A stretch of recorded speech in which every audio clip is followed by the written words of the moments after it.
देखा नहीं जो आज मैं आपसे डिस्कस करूंगा। आपने सुना होगा जरूर, नहीं सुना है तो आप सुन लीजिए और फिर तुलना कीजिए कि आज आप जहां हैं क्यों वहां हैं। अगर अंबेडकर साहब ना होते या ज्योतिबा फुले ना होते, उसके 500 साल पहले कबीरदास ना होते, उसके 2000 साल पहले बुद्ध ना होते, तो दरअसल हम वहां नहीं होते जहां जब बैठे हैं। क्या उन्होंने क्या झेला अंबेडकर जी ने? क्योंकि आप बच्चे हैं इसलिए मैं वही सी चीजें बताऊंगा जो आपको थोड़ा सुन के समझ में आएंगी और प्रेरणा मिलेगी आपको।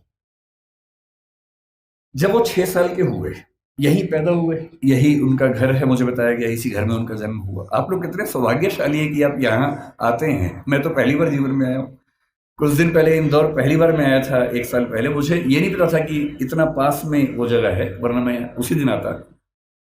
तो मुझे बड़ा आश्चर्य हुआ कि मैं इंदौर तक आया भी और मुझे पता नहीं चला। तो जब वो पैदा हुए इसी जगह है, क्योंकि उनका सौभाग्य था कि वो एक सूबेदार के बेटे थे, इसी सेना में काम करने वाले। मुझे आज पता लगा कि MHOW क्यों कहते हैं, मिलिट्री हेडक्वार्टर्स ऑफ वार उसका नाम था। मैं परेशान था कि महू की स्पेलिंग MAHU क्यों नहीं है, MHOW क्यों है। तो आज पता लगा नहीं, वो एक एक्रोनिम है, उसकी फुल फॉर्म एक है। वो जिस समाज में थे उस समाज के बच्चे स्कूल में नहीं पढ़ते थे, उनको पढ़ने की अनुमति नहीं थी। पर क्योंकि वो सूबेदार के बेटे थे, और सूबेदार एक कमीशन पद होता है सेना में, बड़ा पद होता है, तो इतना हो गया कि उनको स्कूल जाने का मौका मिल गया। पर उनकी माँ को, आदरणीय भीमाबाई जी को अच्छे से पता था कि जब बच्चा स्कूल जाएगा तो इसके साथ बहुत बुरा बर्ताव होगा, जिसको आपकी भाषा में बुलिंग कहते हैं, आजकल के बच्चों की भाषा में बुलिंग कहते हैं, उसका खतरा था। और माताओं को, पिताओं को बहुत चिंता होती है कि हमारे बच्चे के साथ स्कूल में ज्यादती ना हो, बदतमीजी ना हो। कल को आप भी पेरेंट्स बनेंगे, आप भी इस दर्द से गुजरेंगे। ऐसे कई बच्चे होते हैं, कोई फिजिकली उतना ठीक नहीं है, कोई मेंटली उतना ठीक नहीं है। जब वो स्कूल जाते हैं बच्चे, एक तो पहले वो पीड़ित है, उसके बाद स्कूल के बाकी बच्चे उनका मजाक बनाते हैं, चिढ़ाते हैं। पेरेंट्स को इतना दर्द होता है इस बात से, लेकिन क्या करें। तो उनकी माता जी ने, भीमाबाई जी ने कहा कि देख बेटा, स्कूल जा रहा है, पहले ही समझा रही हूं, बहुत बुरे अनुभव होंगे। लड़ना मत, झगड़ना मत, विद्रोह करके छोड़ मत देना, क्योंकि पढ़ाई करोगे वो अकेला रास्ता है कि कुछ बड़ा कर पाओगे जीवन में, वरना कोई दूसरा रास्ता नहीं है। इस बात को उस छोटे से बच्चे ने मन में बिठा लिया। वो स्कूल गया। उस स्कूल में पहली बार कोई ऐसा बच्चा आया था जो समाज के अछूत कहे जाने वाले समुदाय का हिस्सा था। जो बाकी बच्चे थे बुरे नहीं थे, पर वो भी अपने अपने घर से सीख रहे थे, अपने समाज से सीख रहे थे। उनको ये पता था कि ऐसे बच्चों के साथ नहीं बैठना है, दूर रहना है। तो व्यवस्था हुई कि वो स्कूल में क्लास के सबसे अंत में, जहां सारे बच्चों के जूते चप्पल रखे हैं, उसके पड़ोस में एक दरी छोटी सी बिछा के बैठेंगे, और दरी भी खुद लेके आएंगे ताकि स्कूल में कोई और व्यक्ति अपवित्र ना हो। अब सोच के देखिए, इमेजिन कीजिए उस बच्चे की हालत कि एक बच्चा है, अपने घर से दरी लेके आता है, क्लास के अंत में जहां जूते चप्पल रखे हैं उसके पास में बिछाता है, बैठता है, बाद में लेके जाता है। उसके साथ कोई खाना भी नहीं खाता है, तो वो दीवार की तरफ चेहरा करके अपना भोजन करता है जो घर से लेके आया था। उसको पानी पीने की अनुमति नहीं है। आपने ये सब नहीं झेला होगा, उस बच्चे का सोचिए। ये आज से केवल और केवल 110 साल पहले की बात मैं कर रहा हूँ, बहुत पुरानी बात नहीं है, 115 साल पहले की बात। उस बच्चे को पानी पीना है, और स्कूल में पानी की एक ही व्यवस्था है कि जो पानी का नल है या घड़ा है उसे वो नहीं छू सकता। तो एक चपरासी है जो उसको दूर से पानी देगा तो वो पिएगा, वो घड़ा नहीं छू सकता है। और ये बात कोई और नहीं कहा है, डॉक्टर अंबेडकर ने खुद अपनी आत्मकथा लिखी है। वो उस समय छप नहीं पाई थी, छपी 1990 के आसपास है। अंग्रेजी में उस आत्मकथा के कुल 6 अध्याय हैं। उसका नाम है वेटिंग फॉर ए वीजा। ये उन्हीं की पुस्तक है।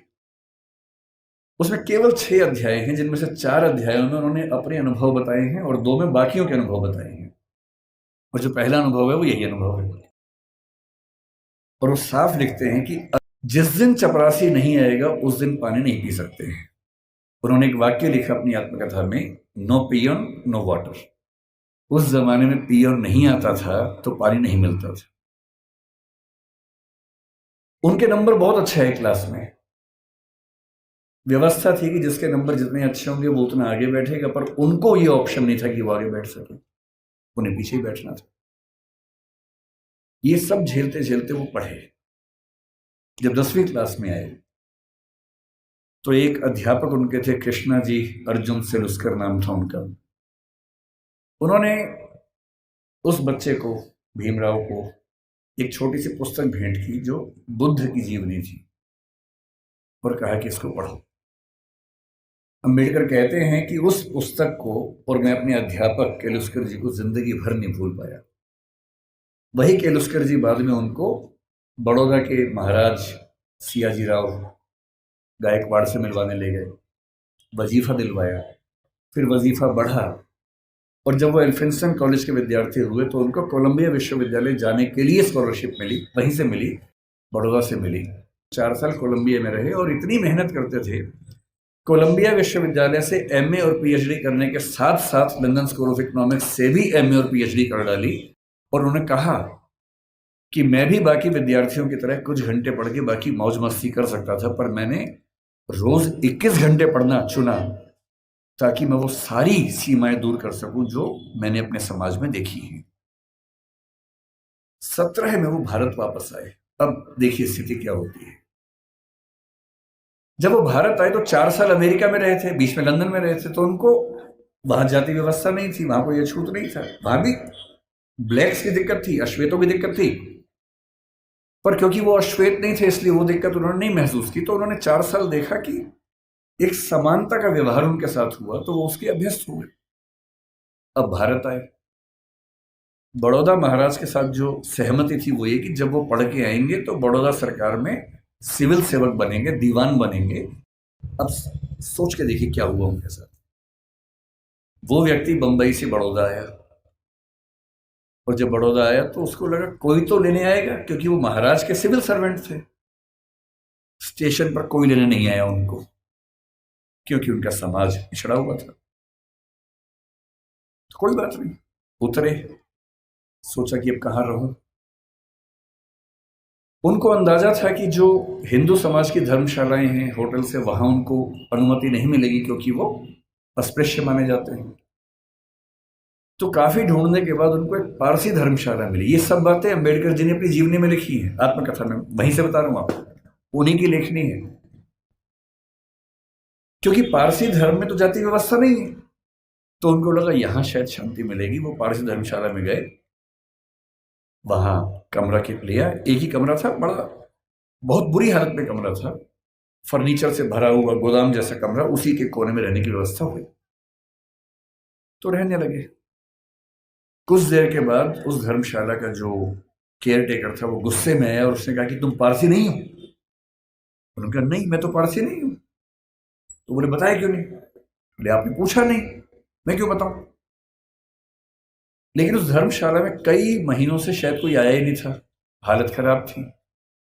तो फिर सहमति बनी कि यार तुम ना रजिस्टर में कोई पारसी नाम लिख दो, मैं मैनेज कर लूंगा। और बोले मुझे कुछ दिन में घर मिल ही जाएगा, मैं फिर वहां शिफ्ट हो जाऊंगा। तो एक पारसी नाम कुछ रख के काम चलाया। लेकिन 11 दिन हुए थे अभी, और 11वें दिन लगभग 10 से 15 पारसी युवक हथियार, लाठी, डंडे हाथ में लेके चिल्लाते हुए उनकी तरफ बढ़े। और तब उन्होंने कहा कि एक अछूत आदमी पारसी धर्मशाला में कैसे आ गया? तुमने हमारी धर्मशाला खराब कर दी। अंबेडकर जी ने कहा कि आपके धर्म में तो जाति व्यवस्था है नहीं। बोले वो सब हमें नहीं पता, भागो यहां से। और खतरा था कि हिंसा हो सकती थी। अंत में तय हुआ कि